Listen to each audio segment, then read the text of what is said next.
హైదరాబాద్ అనగానే గుర్తుకు వచ్చేది చార్మినార్, హుస్సేన్ సాగర్. అదే ఫుడ్ విషయానికి వస్తే దమ్ బిర్యానీ భాగ్యనగరం ఎంతో ఫేమస్. అలానే స్ట్రీట్ ఫుడ్ కు హైదరాబాద్ నగరం పెట్టింది పేరు. రోడ్ సైడ్ ఫుడ్ సెంటర్లు ఎక్కువగా ఏర్పాటు అయ్యాయి. ఇదే సమయంలో సోషల్ మీడియాలో యూజర్లకు కుమారి అనే పేరు ఖచ్చితంగా తెలిసే ఉంటుంది. నెటిజన్లంతా ఆమెను అభిమానంగా కుమారి ఆంటీ అని పిలుస్తూ ఉంటారు. ఇటీవల కాలంలో ఆమె బాగా ఫేమస్ అయ్యారు. అలానే ఆమెకు లక్షల్లో ఆదాయం వస్తున్నట్లు ఓ ప్రచారం కూడా చేశారు. అయితే ఈ విషయంపై కుమారి ఆంటీ స్పందించారు. నాకు లక్షలు వస్తున్నాయని అంటున్నారు, కానీ అసలు వేరే అని తన ఆదాయం గురించి ఆంటీ రివీల్ చేశారు. ఇన్స్టాగ్రామ్, ట్విట్టర్, ఫేస్బుక్ యూజర్లకు కుమారి ఆంటీ గురించి ప్రత్యేకంగా పరిచయం అక్కర్లేదు.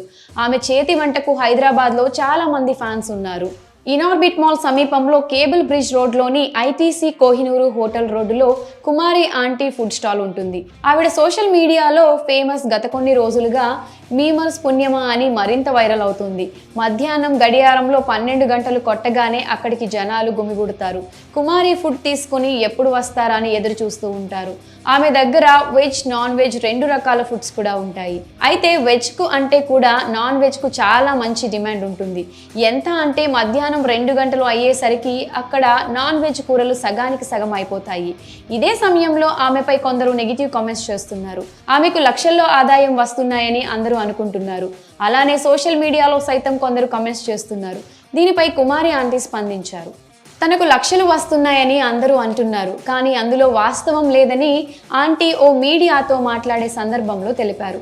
అంతేకాక తనకు ఎంత ఆదాయం వస్తుందో కూడా వివరించారు.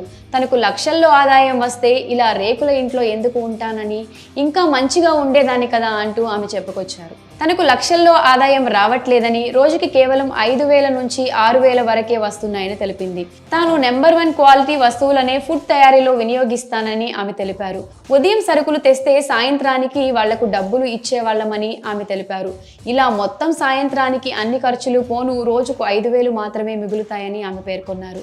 అనవసరంగా అందరూ తనకు లక్షల్లో ఆదాయం వస్తుందని నెగిటివ్ వార్తలు ప్రచారం చేస్తున్నారని ఆమె బాధపడ్డారు. ఈ ట్రోలింగ్ నెగిటివిటీని పక్కన పెడితే ఆవిడను ఒక విషయంలో మాత్రం మెచ్చుకోవాల్సిందే. ఎందుకంటే ఒక మహిళ తన కుటుంబ సహకారంతో ఇలాంటి ఒక వ్యాపారం ప్రారంభించడమే కాకుండా అందులో విజయం కూడా సాధించారు. జీవితంలో ఇది నిజంగా ఆవిడ సాధించిన సక్సెస్ అనే చెప్పాలి. ఈ విషయం తెలిసిన తర్వాత నెటిజన్